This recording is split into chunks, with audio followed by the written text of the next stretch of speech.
welcome back. We are at Oxegen. It's day one, and it's been pretty manic around the roadcaster. We have people, and then we don't, and then they're in. But Calvin Harris, thank you very much for joining us. Hey, my pleasure. And have you been away anywhere? You're sporting a very nice tan, which you it's very certainly kind didn't of get you. in this country. No, I just got back from Mallorca. I did BCM last night. Very jealous. Yeah. So from BCM to rainy Ireland. Yeah, well, I love it. I love it. It's what it's all about. It is always. You get a great crowd in Ireland. Yeah, and for sure. Absolutely. And I don't know about you anyway, certainly from listening to a lot of the music that's around it in the charts at the moment.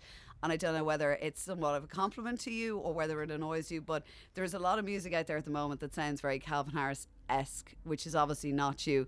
Do you find a little bit annoying that you think some people are ripping off parts of your stuff, or do you find it a compliment? It's definitely a compliment. Yeah. It's not annoying. It's kind of funny and flattering to me, to Yeah. be honest.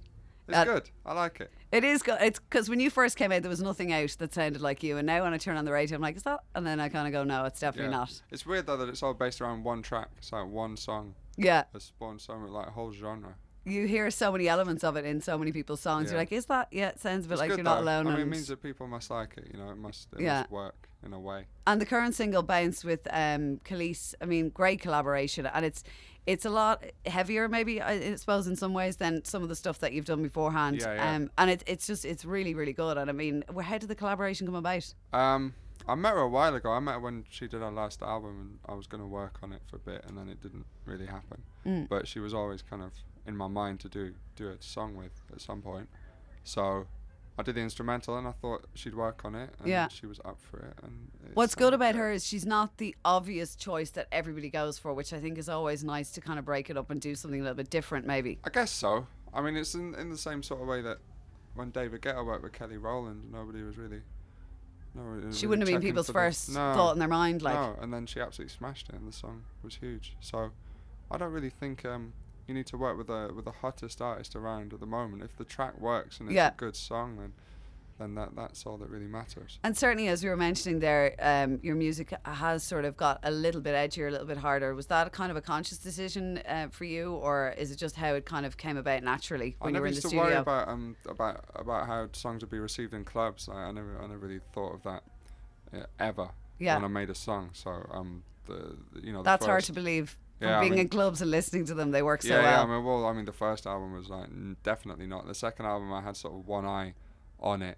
And now this, I'm just making it solely for clubs, but also trying to make it adaptable to be played on radio so that it doesn't do people's heads in. I know. So it's like that. A happy medium, if you can get it. But I mean, mostly in club sort of world, like that's all I do now. I play pretty much every day in a different club. So I want to play my own tracks and I want them to work. Yeah. So that's what I'm doing now. And that leads me on to really, are you still playing many DJ sets apart from your live shows as well, or? I mean, this is a DJ set tonight. Oh, is this a DJ set? I thought you were actually performing live tonight. I mean, it's live in the sense that I am alive and I will be there. You're alive and well. I am not singing anymore. At all? No. Okay, I wasn't aware of that. That's it. There you go. That's all right. I'm a little sad, a little disappointed. Don't be sad. I mean, I still sing on some of the records. I'm just not going to do it live because it doesn't really suit me. Doesn't suit you. I much prefer DJing. Yeah. And it's a better show. And what's next? What's in the pipeline for you? Is there an album that's going to follow the single, or is there? At some point, there's another single. It's getting its first play, almost as we speak. Oh, really? On somewhere else. Somewhere else in the UK. In the UK. Yeah. Okay, well that's all right. We'll allow. If you said it was someone across the field here now, I might have had some issues. No, first play somewhere in the UK. Excellent. Well, hopefully we might get the first one over here. I hope so. Yes, I wish I had it on me. I know. So do I. So do I. I'm going to have to hunt down your label now and make sure that I get one anyway as soon as it's available. So, obviously, as you said, you were in BCM last night. You're doing this evening here, and where are you off to next then after that? I'm doing Tea in the Park, and then I'm doing Tea in the Park on Sunday. And then Monday I'm doing Masquerade Motel with the Swedish House Mafia. Brilliant. Pasha in Ibiza. And then, I don't even know, somewhere in Malta.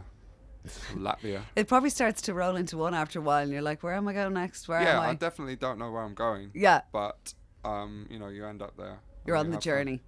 Yeah, for sure. Excellent. Well, Calvin, it's been a pleasure talking to you and I hope you have a great set tonight. Anyway, tonight. Thanks for having me. Thank you.